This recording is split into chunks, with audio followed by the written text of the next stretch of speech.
கிருஷ்ணன் என்ன தெரியுமா பண்ணுவான், அடுத்த ஸ்டெப்பு தான் சொல்லுவான். நம்ம குருநாதரும் அடுத்த ஸ்டெப்பு தான் சொல்லுவார். குருஜி ரொம்ப கஷ்டமா இருக்கு, வருமானம்லாம் இல்லை, கவலைப்படாத கிருஷ்ணன் பார்த்துப்பான். எப்படி பார்த்துப்பான், எந்த கம்பெனியில் வரும், எவ்வளோ மந்த்லி சேலரி வரும்னு கேட்டால் நம்மள மாதிரி முட்டாள் கிடையாது. அவர் அடுத்த ஸ்டெப் சொல்லுவார். என்னன்னா உன் பேரை வந்து எம்ப்ளாய்மெண்ட் எக்ஸ்சேஞ்சில் போடும்பார் அவர். அவ்வளோதான் அவர் சொல்வார். போட்டு வந்து தான் அடுத்த வாட்டி போய் பார்க்கணும். அதுக்கு முன்னாடி போய் நின்னா நான் சொன்னது செஞ்சியான்னு கேட்பார்.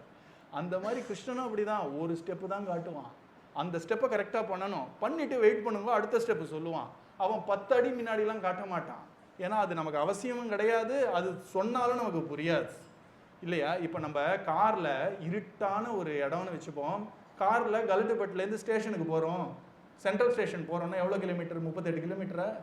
அந்த 38 கிலோமீட்டர்லேயும் லைட் அடித்தாதான் ஆரம்பிப்பீங்களா உங்களுடைய பயணத்தை? கார் என்ன பண்ணுதுன்னா உங்களுக்கு அடுத்த வரக்கூடிய 4 அடியை தான் லைட்டு போட்டு காட்டும். அவ்வளோ போரும் நமக்கு.